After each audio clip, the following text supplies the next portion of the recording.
राजधानी दिल्ली के नई दिल्ली रेलवे स्टेशन पर दुखद हादसा हो जाने से 18 लोगों की मौत हो गई। वहीं इस हादसे के बाद मृतक के परिजनों का रो रो कर बुरा हाल है। मरने वालों में संगम विहार के ब्लॉक से 41 वर्षीय पिंकी देवी भी इस हादसे का शिकार हो गई, जिनके परिजनों का रो रो कर बुरा हाल है। इस दौरान मृतिका पिंकी देवी के भाई संजय कुमार ने बताया कि हम लोग 12 की संख्या में कुंभ स्नान करने के लिए नई दिल्ली रेलवे स्टेशन पर अभी पहुंचे ही थे। सीढ़ियों से नीचे उतर ही रहे थे कि अचानक से भीड़ का समूह वहां पहुंचा और भगदड़ मच गया। इस दौरान कई लोग दब गए, जिसमें हमारा परिवार भी दब गया।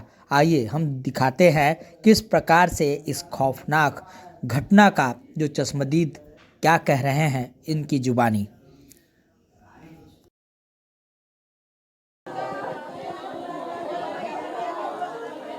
कितनी बार बताऊँ तुम्हें? 6:30 मैंने बताया ना, 6:30 बजे हम निकले थे, 8 बजे पहुंच गए। 8 बजे पहुंचे थे और वहाँ पे 14 नंबर प्लेटफॉर्म पे नीचे उतर रहे थे हम, और वो जीने पर ही ये हादसा हो गया था। जीने पर भीड़ आई और उसमें हम लोग दब गए, जिसमें मेरी वाइफ दब गई, मेरे छोटे वाले भाई की वाइफ दब गई, उनके दोनों बच्चे दब गए थे। उनको तो निकाल लिया, लेकिन मेरी बहन को ढूंढने में बहुत टाइम लग गया उसमें। तो वो आधा घंटे बाद करीब मिली वो, फिर आधे घंटे बाद मिली। उसके बाद 1 घंटा तो करीब 50 मिनट तो हम उसे CPR ही देते रहे, क्योंकि कोई वहाँ मैनेजमेंट तो था नहीं, कोई पुलिस वगैरह थी नहीं, कोई प्रशासन कुछ नहीं था, क्योंकि सारी लाशें इधर उधर पड़ी हुई थी, बिखरी हुई थी सब। और हम उसे उठा के लाए, नीचे प्लेटफार्म पे लेकर आए, नीचे जीने से प्लेटफार्म तक लेकर आए।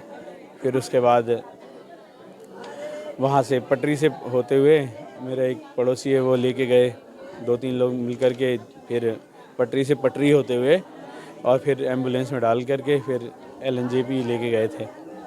फिर LNJP में 4-5 घंटे रखा, फिर वहाँ से पोस्टमार्टम के लिए RML भेज दिया था। सारी प्रशासन की लापरवाही है, भीड़ इतनी थी, उसका कोई मैनेजमेंट नहीं था। सारी लापरवाही प्रशासन की है और किसी की नहीं है।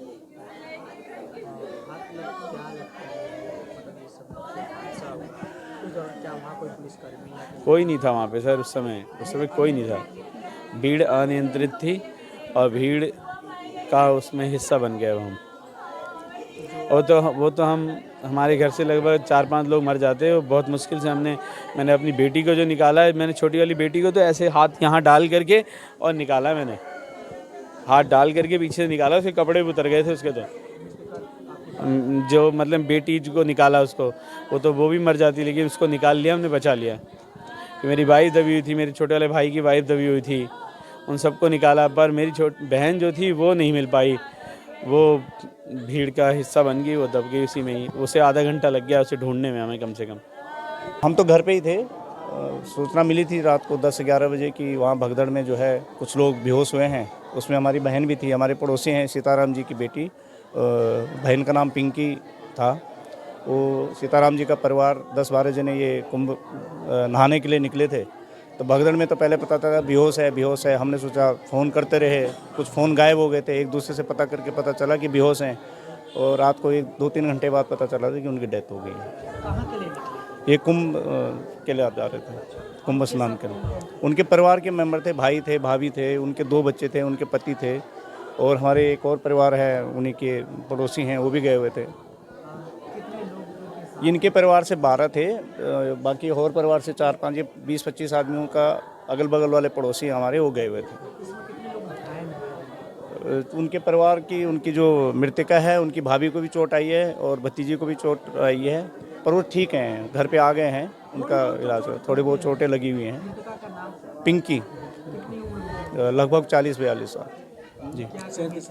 क्या कहेंगे, ये दुख, इस दुख की घड़ी में हम किसको क्या कहें। मगर ये था कि जो अब पता चल रहा है, लोगों से पता चल रहा है कि वहाँ पर इतनी भीड़ थी, प्रशासन का यहाँ पे फॉल्ट दिखाया जा रहा है कि जो अब तो वहाँ पे 4 स्पेशल ट्रेनें लगा दी है, CRP लगा दी, पुलिस भी लगा दी, कर्फ्यू लगा दिया, सारे न्यूज़ चैनल वहाँ पे जा रहे हैं। ये न्यूज़ चैनल या ये पुलिस प्रशासन वहाँ पर पहले क्यों नहीं थी? जो भगदड़ मचा है, फिर सुनने में यह आ रहा है, संज्ञान में आ रहा है कि वहाँ पे अलाउंसमेंट गलत कर दिया गया। एक प्लेटफॉर्म पे आ रही थी गाड़ी, दूसरे प्लेटफॉर्म पे सूचना हुई, उस सूचना को भगदड़ में ये हादसा हुआ है। ये प्रशासन का फेलर यही कहेंगे। बाकी मृतक परिवार के लिए मेरी संवेदनाएं हैं। आपके चैनल के माध्यम से ये कहना चाहता हूँ कि तमाम सारी पब्लिक को कि आस्था जरूर हमारी जीवित रहे, मगर आस्था के साथ अपना जीवन भी बचाना जरूरी चाहिए। भाग दौड़ से बचें। अभी अगर बहुत ज़्यादा भीड़ है तो ऐसे स्थानों से बचाओ, और प्रशासन से यह है कि जनता को बचाने का